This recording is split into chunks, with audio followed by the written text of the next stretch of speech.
Hi, everyone.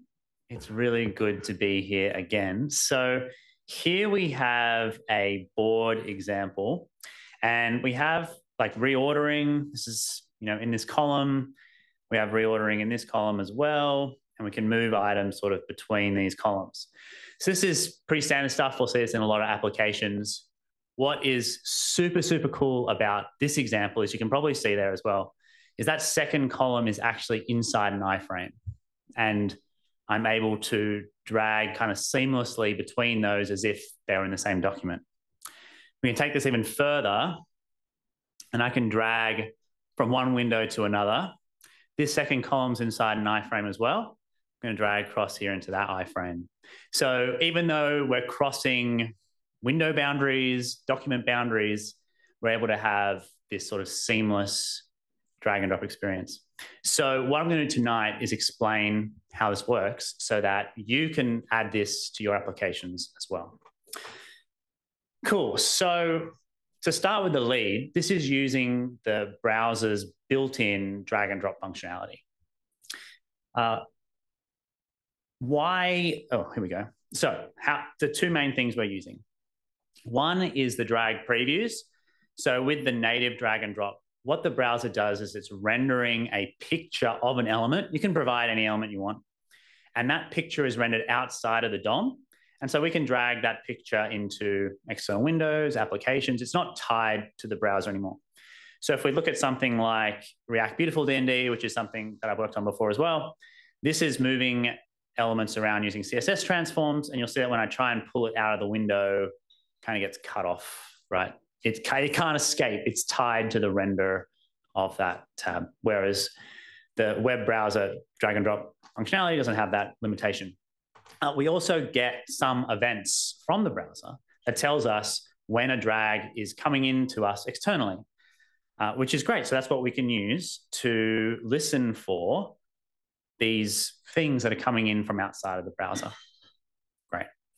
So your next question might be then, well, why don't we see this all over the place, right? Why isn't this really common? And I think the answer is that because the web platform, okay, so back to where we were. Why don't we see this all the time? The web platform, while it is extremely powerful, the drag and drop functionality, it is really, really hard to be successful with. And that's because of API friction, inconsistencies between browsers, and some really major browser bugs, right? I think a lot of people try and use the web platform drag and drop and just get completely crushed very quickly and move on to something else. And that's way before they get to something as advanced as this. So to sort of solve this problem, I guess, we created this library, been working on it for a few years now, called Pragmatic Drag and Drop. And the idea of it is that it's a sort of a convenience layer around the web platform that makes it safe, easy, and fast to be successful with the web platform. So it's designed to be, it starts with a very small core and you just add in the pieces that you want, right? And works with any tech stack, so it's not tied to React or anything. You can use it with vanilla JavaScript or Svelte or SolidJS if you want. It's totally fine. We're already using it very heavily internally. It's powering Trello, Jira, Confluence, all over the place, which is pretty cool. Okay, so let's dive into the actual example. Now, we're going to be looking at code, so that's going to be great. Okay, now, let's make sure I'm going off paper notes. So a few disclaimers, I guess, before I get in. This example here is a tech demo. And I'm going to explain what we could do to make it more like what you would more likely do in production. There are some shortcuts I take. I'll call out what they are, and I'll come back to them at the end as well. The example I'm writing in today is using React, but as I mentioned before, Pragmatic Drag and Drop's not tied to React. We just use React a lot here, and I'm very comfortable with it, so the examples are in React. There's a lot of source code we're going to be going over. I'm going to try and just focus on the important parts for what I'm talking about tonight, but I will have QR codes at the end of the talk. So if you wanted to have a look at any of the source, I'll even put up an example to this URL so you can play with it on your phone because it works on iOS and Android as well. And I'm going to be staying within the bounds of the pragmatic drag and drop API. If I kind of go beyond that, we're going to be here for many hours because there's a lot of bugs, a lot of inconsistencies that we've had to solve. And while very interesting, I think it will just absolutely blow out this time we have together. So let's get into it. First off, let's Zoom. No. Okay. Let's see if this works. Okay. Okay. Is that font size readable? Would people like me to zoom in a bit more? Zoom in a bit more? Okay. Hopefully I can still find it. Find what I'm looking for, I should say. So first thing to call out is that this column, both these are our column component, and it's actually the exact same component, both out of the iframe and in the iframe. One just happens to be inside an iframe. Now, we're going to talk about data first. So this is the first, I guess, shortcut. Where are we? Column. Where is the data? Yep, here we go. So all these examples are running on the same origin, I should say. And for convenience, just to make the example look nice, like all these examples are pulling from the same like array, I guess, of data. Like it's just because they're all just the same column component. They all have access to this data file and they just all pull from it. So this is the first, I guess, like cheat just because I can. So they're all using this shared file. And how because I wanted the columns to look unique, the data to feel like kind of fun, not just random stuff. So what it's doing is it's leveraging local storage as a side channel. And this will be a bit of a theme as well, we'll come back to, but local storage, when you set a value in it, anything that's on the same origin can access that value. So what's happening is this column is first loading. It checks local storage to say, hey, has anyone used any data yet? And it will say, no, there's nothing there. And so it grabs the first 4. And then it sets a value in local storage to say, I took the first 4. When the next component comes online, it looks at local storage, looks for a value, sees that it's 4, and then it's going to start its getting from the list from position 4 and get the next 4, right? So that's how I can have kind of nice data across the experience. So that's the first shortcut, but just so you know, it's using local storage. I'll show you where that is. It's this get people from shared pool. It's just using local storage as a side channel. If you're in a real application, you wouldn't be doing this. You would probably have different views on different data, and this was just a nice way. Okay.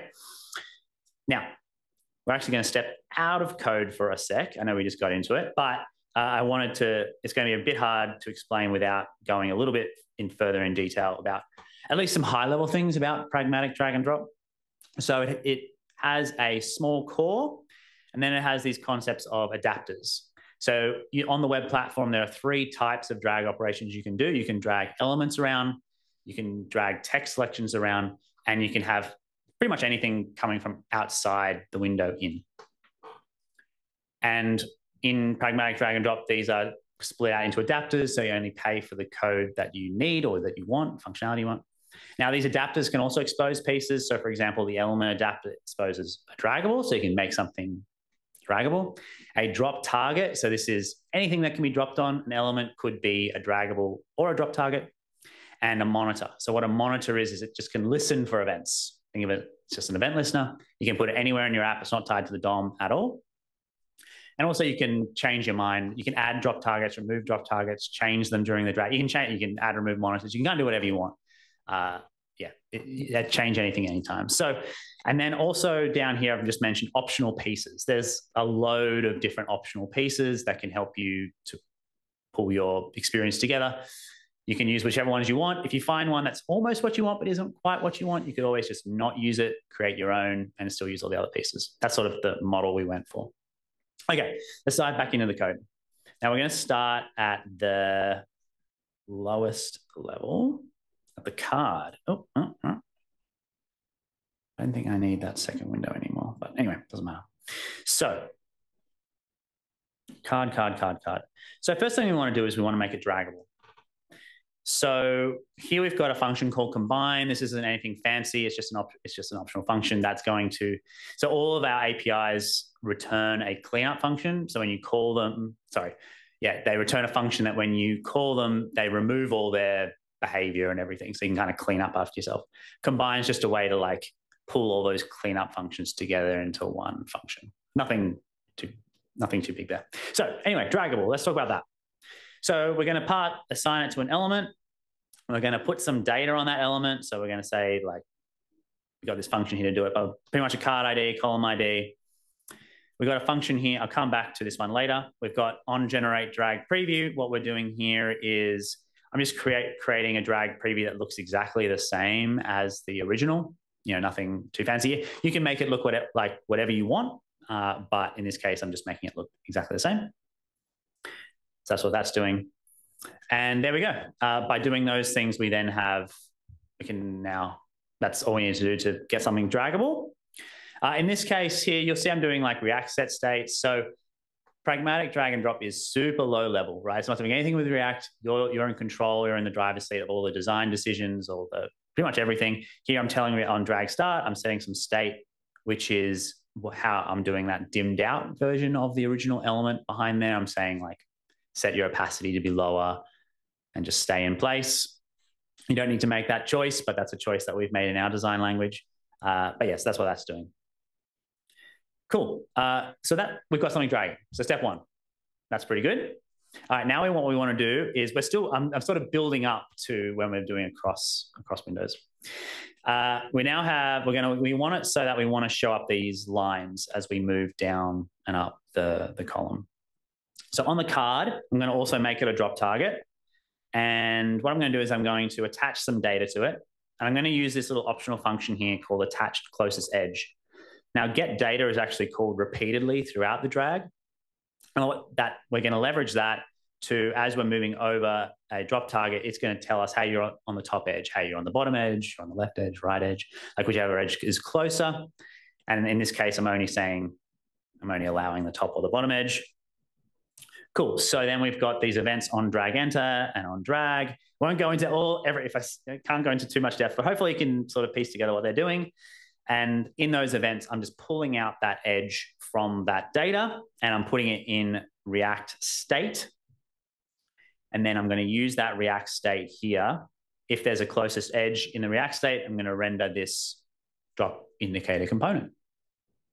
Okay. And that's how I'm doing that. We have a React drop indicator component, which you can use. It uses emotion, I think. So if that doesn't work for you, you can just use a different React component with a different styling library, or you can use a different thing. Like if you have a look at the source of this, it's very, very small, but yeah. So that's what that component's doing. Okay, cool. So we've done that. Something also to keep in mind is I've made the column itself a drop target. So you can have infinite nesting of drop targets. It's not really that important, but I just wanted to mention it while I'm here.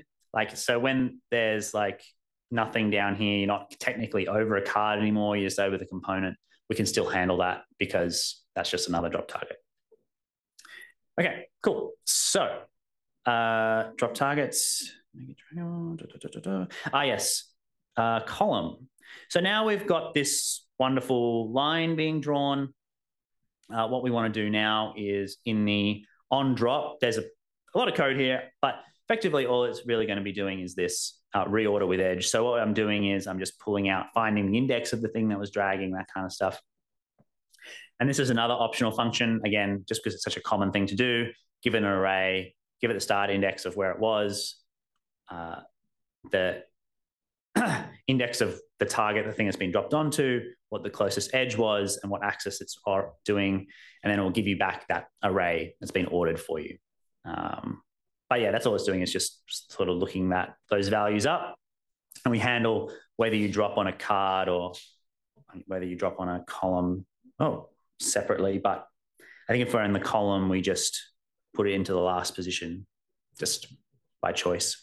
Anyway, getting derailed. All we're doing is just reordering the list. That's a long way of saying we're just reordering the list, all right, based on whatever the closest edge is. Great. Okay, cool. So we've got reordering happening. Now what we want to do is actually drag across windows. What do we have to do for that? So first thing we're going to do is we're going to go back to our card, and I'm going to come back to this function I mentioned before called get initial data for external. So we've got a separation here between data that you might want to use locally within an app and then explicitly what data you want to expose for external consumers. This could be for any external consumer. It could be your own app, could be Spotify, could be whatever. So just to show off that, where's the notes? Here we go. So I'm also attaching some data here. So yeah, you can I've attached the feed. I should have picked a name that I can say. Oh no, Ivan. Here we go. Yeah. So it's just I've attached some text as well as a URL. So when I click that, it will load that up, which is pretty cool. Coming back to here. So what am I doing here? Here's a function just to make my life a little bit easier. The main thing is I'm doing two things here. One is I'm attaching a custom data type.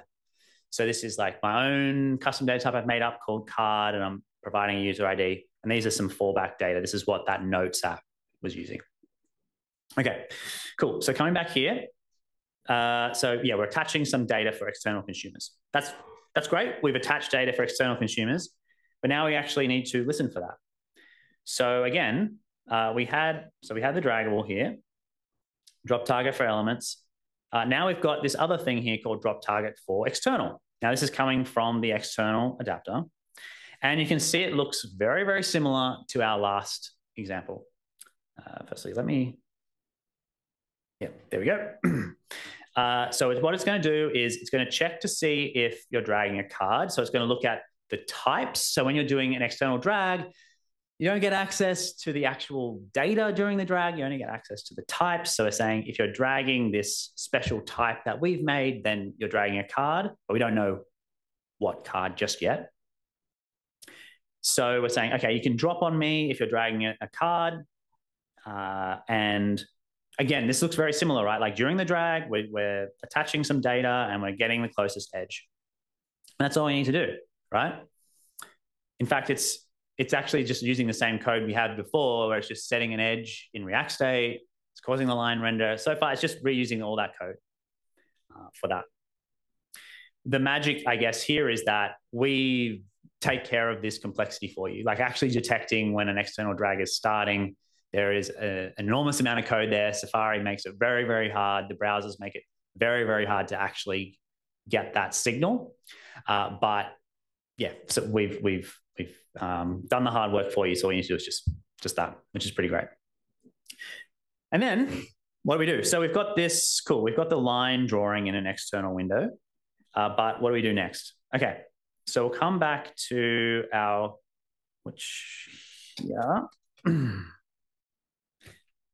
okay. Hopefully I don't mess the order up here. Drop target for elements. Okay, I'm going to do this one first.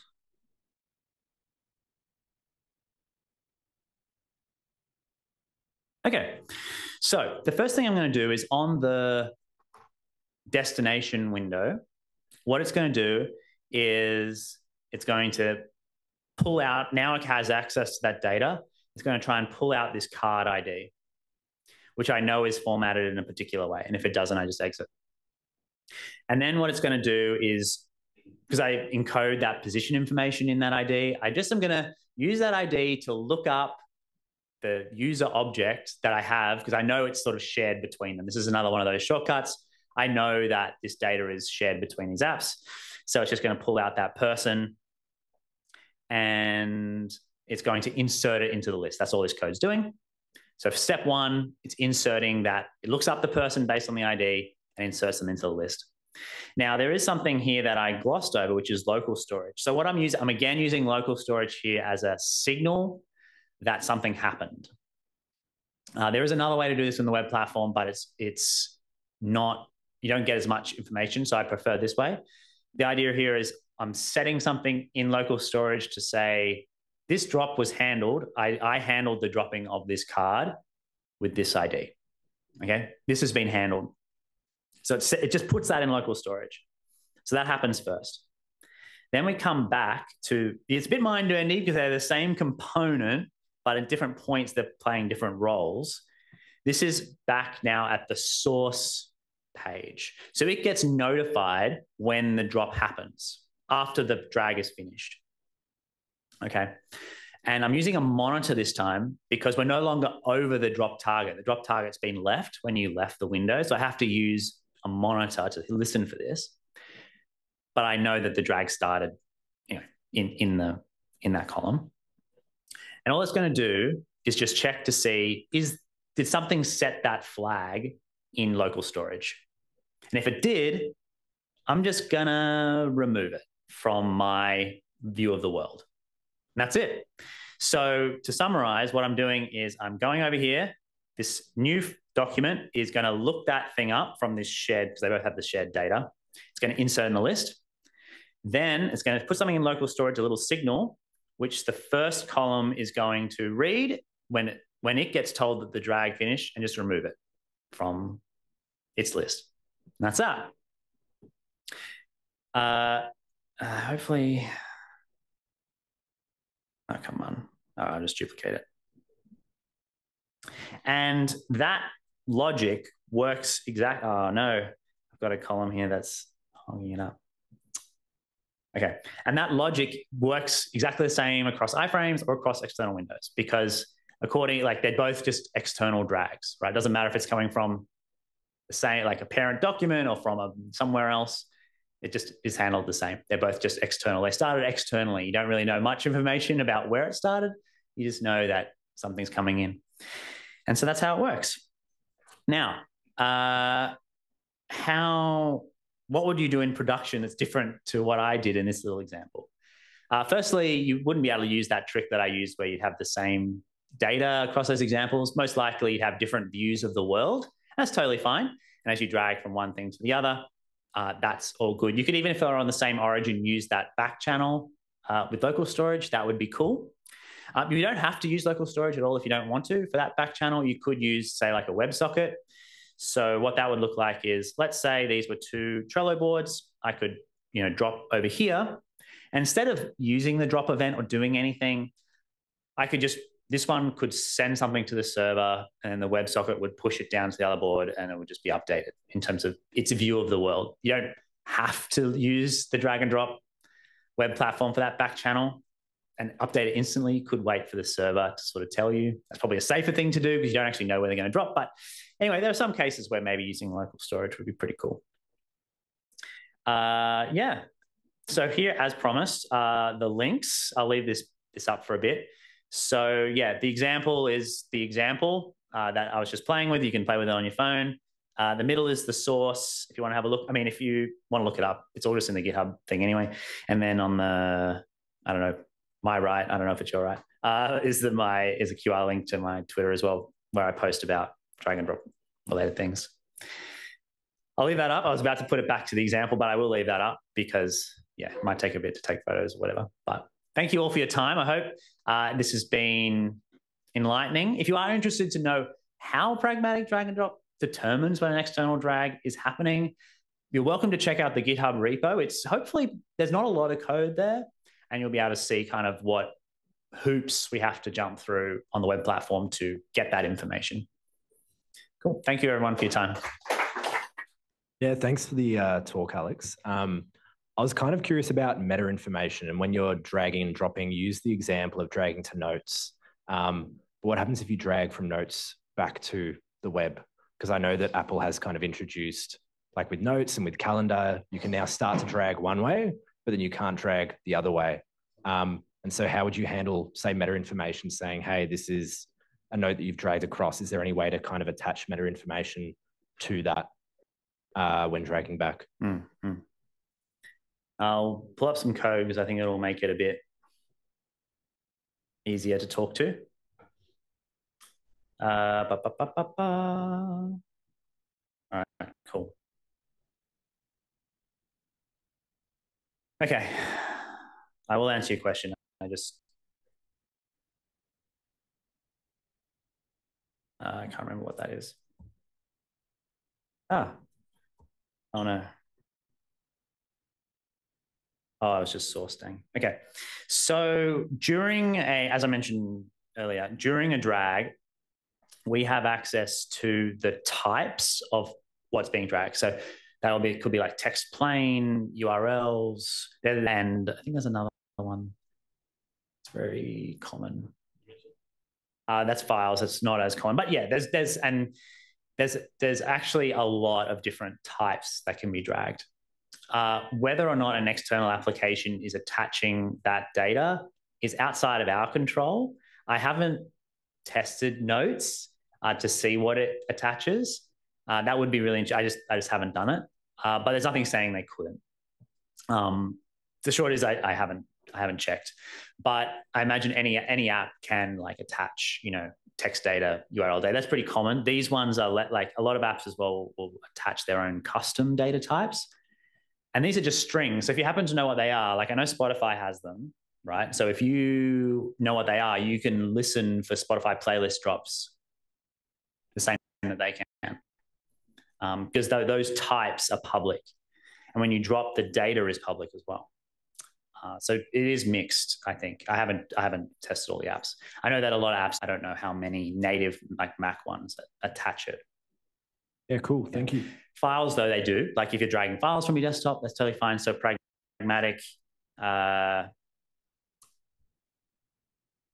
handles file dropping. So if you want to drop files, that's totally fine. Yes, that's pretty common, dragging stuff from your Finder. I won't pull it up now, but if you go to examples, actually I will. I'm already here. Let's do it. We're doing it. Get a GIF. Oh, yeah, that one's going to be... Oh, that's not a GIF, though, but it's good enough. There we go. Yeah, so, yeah, like a lot of apps, a lot of native apps will let you drag files. Yeah, perfect. Yeah. Another question. Thanks.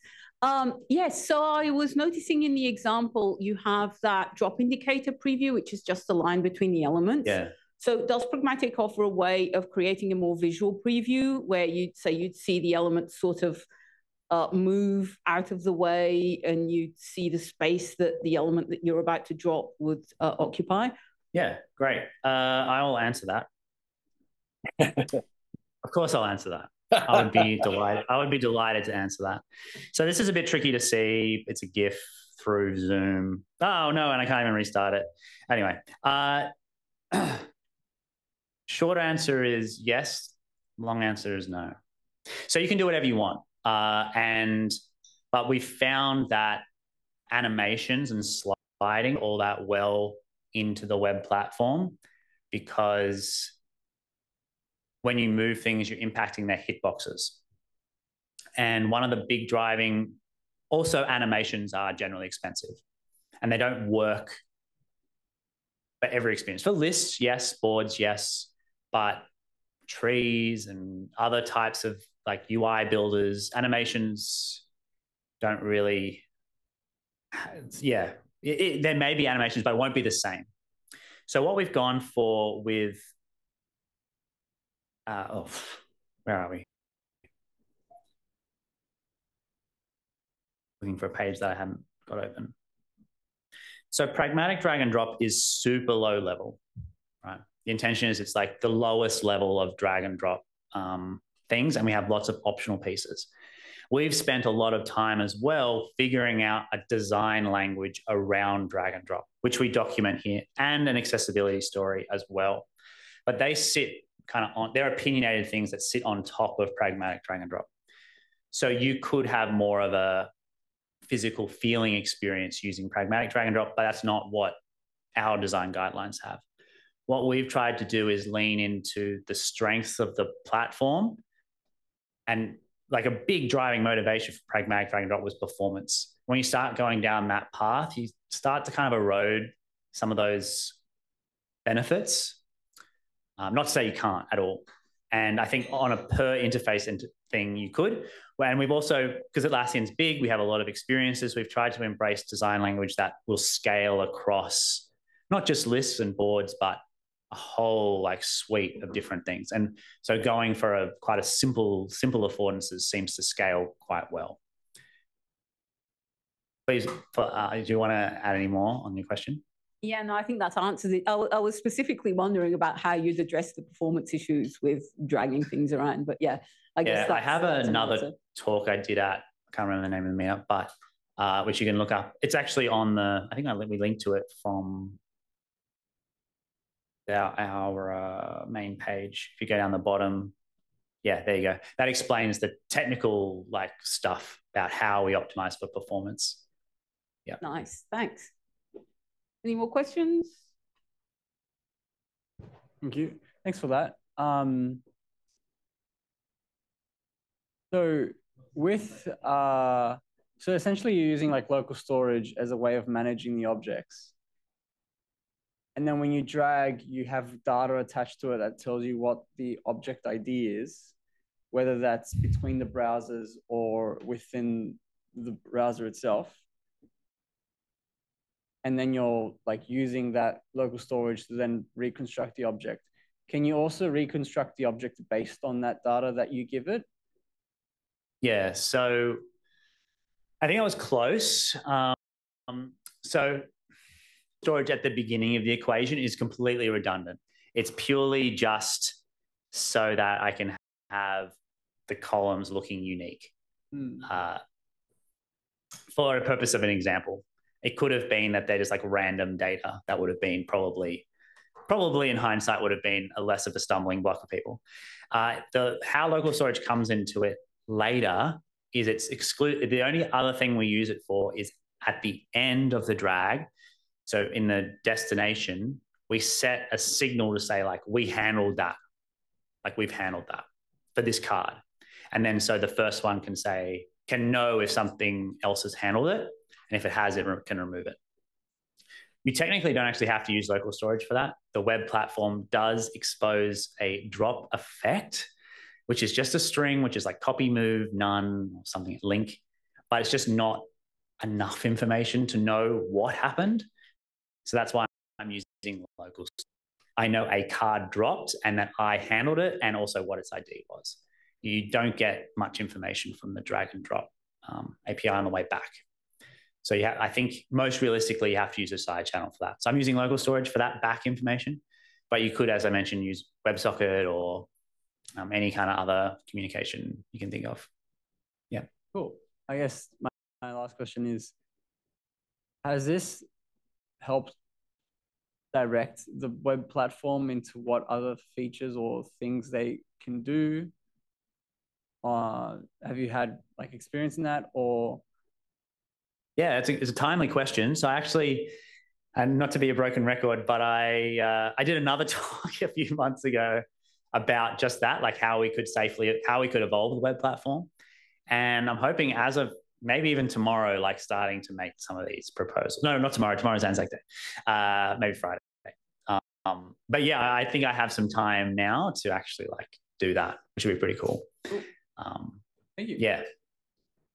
Yeah, there's a lot I want to write, but it's what? It won't be Friday because you're having a sickie Friday. Oh, no. I know, I'll be here.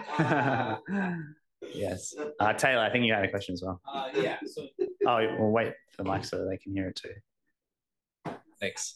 So I drag and drop I think of as mouse first, but are there keyboard accessibility options that you can navigate with just the keyboard?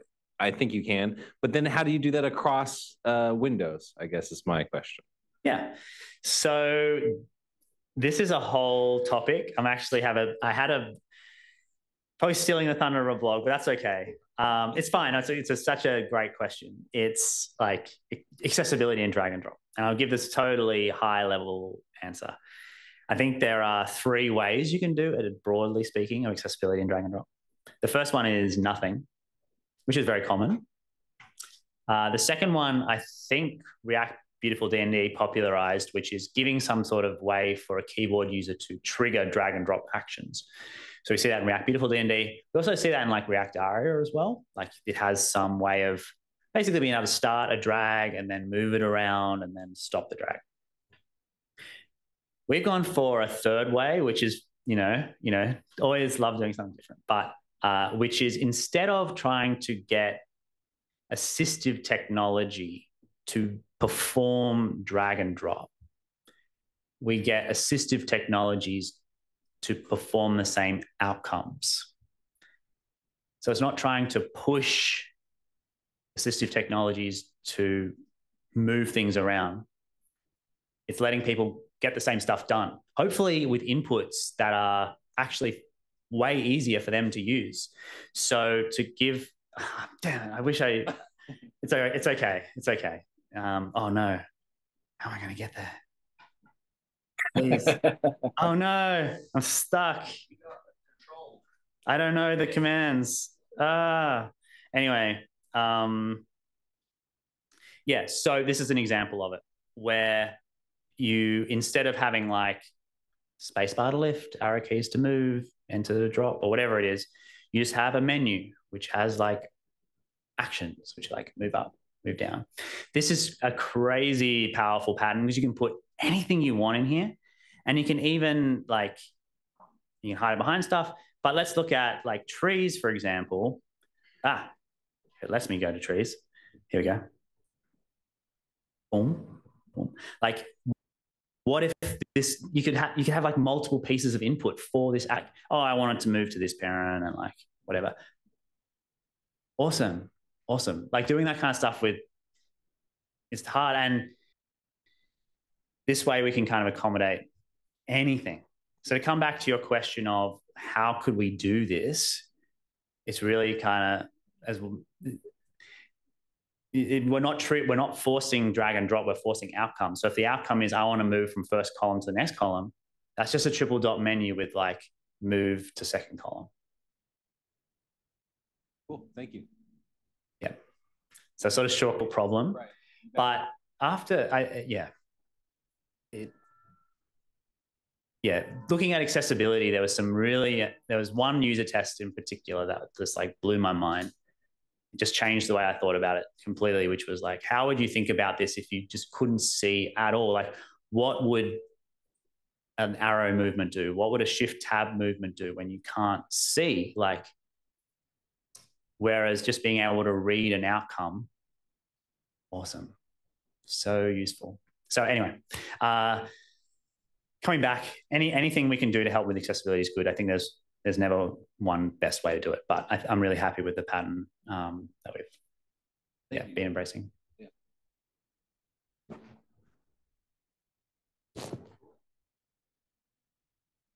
Alex. Hello. Is it possible to replicate beautiful D&D in Pragmatic, specifically around the draggable elements? So you mentioned that in Pragmatic, there's kind of like a image being generated once you start dragging, right? It's not a DOM element. So yeah, like assuming like it doesn't have size and stuff like that. If you wanted to, I think you probably could get something very close to React Beautiful D&D because, well, that website's not going to be working for now for a few reasons. Firstly, we already have a migration package. Now, this is a little bit different. This is a package that if you're on React Beautiful D&D will like automatically migrate you to Pragmatic drag and drop. Now, that has some concessions. It doesn't look the same as React Beautiful D&D. It's more of a migration step. But so I want to answer your question better, and that is with an element, you can decide how you want to do the drag preview. So you can use native previews, which is what lets you do the dragging across windows. And you could use that and probably do something like React Beautiful D&D. You could get very, very close to React Beautiful D&D by hiding the native drag preview and using your own custom element and move it around with CSS transforms, which you can do as well if you wanted to. I think at that point, I'd probably be like, well, just use React Beautiful D&D. And also, if you're going to be, there's probably be a lot of, it probably would never look exactly the same. Like React Beautiful D&D has a very sophisticated collision engine inside it. The amount of code you'd have to write to get it to look like React Beautiful D&D is like, why are you doing this? Just use React Beautiful D&D. Like, that's what it's there for. But you could probably get pretty close. And you could get something, if that's your style, like actually reasonably close without a heap of effort.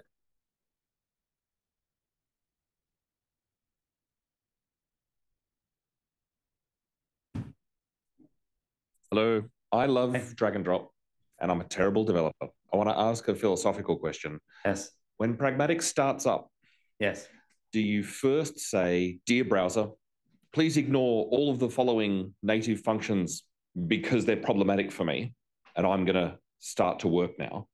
Or do you say, when it starts up, dear browser, I've got this additional extended functionality that I'd like you to use instead? The kind of practical examples would be, and you can see it happening when you drag and drop, you go to drag and the DOM goes to own it and thinks you're just throwing an object into another window. Or you miss your hit target and the browser wants to do something with it. Or multi-touch is completely valid here. Multi-touch, I should be able to grab both of these with a left object and a right object, a left hand and a right hand, and move them both independently. But you might not be able to track that because you can't track two things in the array simultaneously with two inputs, with two hit targets, with two sources. So philosophically, are you asking the browser to forget a whole bunch of stuff so you can work, or do you extend? Extend, yeah. All right, next question. No, yeah, yes, yeah. It's so we're just say like React Beautiful D&D and other libraries like it is recreating drag and drop from scratch. It's saying, whereas Pragmatic is we're just listening to drag events, same as anyone else can do. We're just creating a convenience wrapper on top of it that makes it like sane to sort of work with and covers over some of the bugs and makes it easy to achieve some stuff that's pretty complex. But at the end of the day, it's still just using what the browser gives you. You know, we're not anything. Yeah, we're extending, which is great.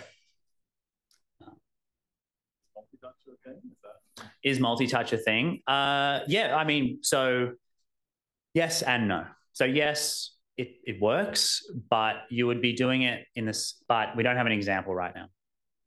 We don't have guides right now. So what are you going to do? We will achieve it most likely in the same way that React Beautiful D&D does. React Beautiful D&D, which is you create a selection map of the DOM, and then when you start dragging, you're technically only dragging one thing, but your preview looks like you're dragging multiple things. When you drop, you move multiple things. That's kind of the idea. iOS has a built-in multi-drag thing as well, which, yeah, plan to work with. That should be fine. But, yeah, there's no great guidance right now. That said, like some of our products actually already have multi-drag in it using Pragmatic drag and drop. We just don't have, I'd like to give people like, here's a guide on how to do it. Here's an example on how to do it. Just like copy paste this or just use this helper. We don't have any of that yet. You kind of have to figure it out. But yeah, it's definitely possible. Yeah, oh, okay, you go first.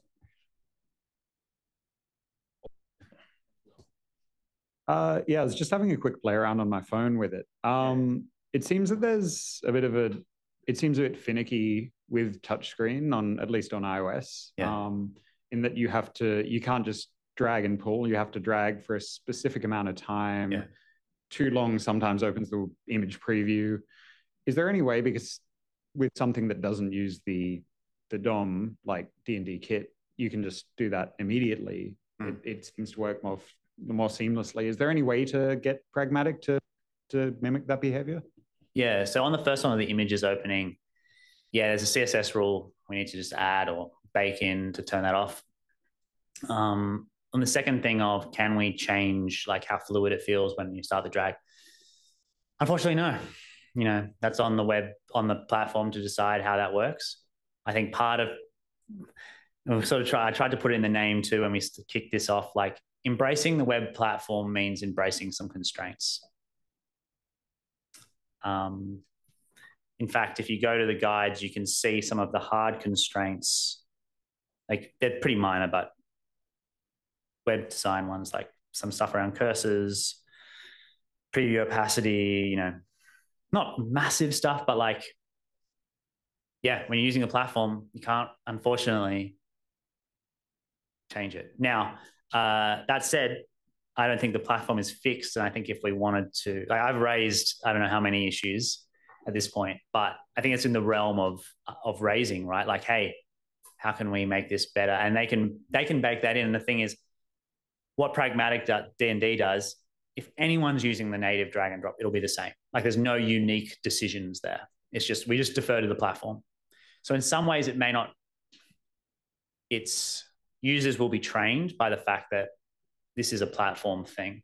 So like opacity on drop previews, drag previews, we don't always want that, but users will be trained to expect that if they're using the platform. So it's one of the, yeah, I would like, yeah, I think it would be nicer to have it more like what you said, but unfortunately we don't have the control. Yeah, we're just listening for when the browser tells us you're starting a drag. Yes. Where is the platform? Which one is the platform? Is it the OS or is it the browser? What's the OS or the browser? Yeah. I think it's an interplay between the two, but generally speaking, we're speaking about browsers, but they do have some interplay with the native as well. Like they'll have native adapters for Mac, Windows, etc. Yeah, isn't it then difficult to make something work across platforms, meaning combination of browsers and OSs? Yes and no, but we've covered over it. I think with pragmatic, there are little like there's inconsistencies and bugs, and they only appear on like certain combinations of things. But when you're using pragmatic, that's fine. But yes, they do exist. They do very much exist, which is sad, but yeah. Yeah. What the last question? Having another one. All right. I just had a quick one around side channels. Obviously, you've demoed local storage. Yeah. The immediate one that kind of popped to mind for me was like post message. Yeah. But you were sort of saying the amount of information you get is very constrained. Like, for example, if you're doing a cross window drag, do you get a reference to the other window object or anything like that? Or no, so you can use side channels to really abuse this in a massive way if you wanted to. So I'm trying to use the web platform, the drag and drop as much as you could. But if you wanted to, like, let's just take local storage, you could dump the information about the card into local storage. And then when you start receiving the drag in the other window, like pull it all out of local storage, and then you know everything about the card. You could use post message if it was an iframe. You could say, like, as soon as you start dragging, like post to the children, like this is what they're dragging. And they would have rich access to that information. You could use WebSockets for the same thing. But what I've tried to do is just stay within the bounds of, for this example, I mean, you don't have to in your app, you can do whatever you want. I've just tried to stay within the bounds of the drag and drop API.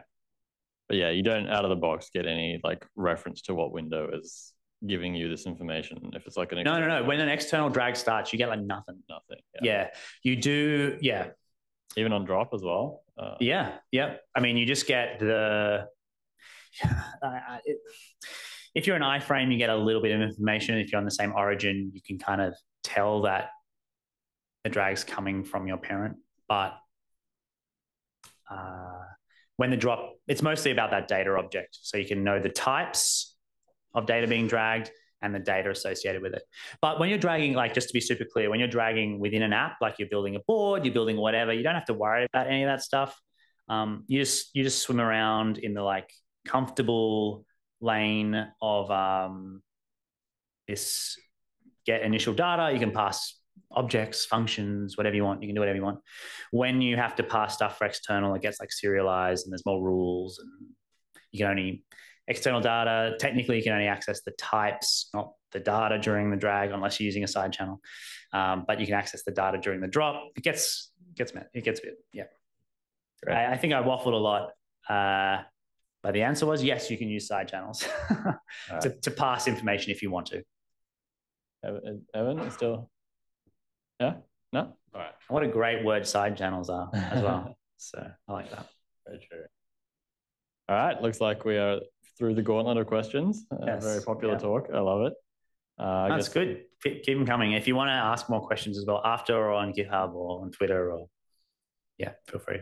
Twitter's probably best. I find GitHub notifications can be like, oh man, more work to do. But Twitter's not too bad. Awesome. Can we please thank Alex for his time? Thanks, everyone.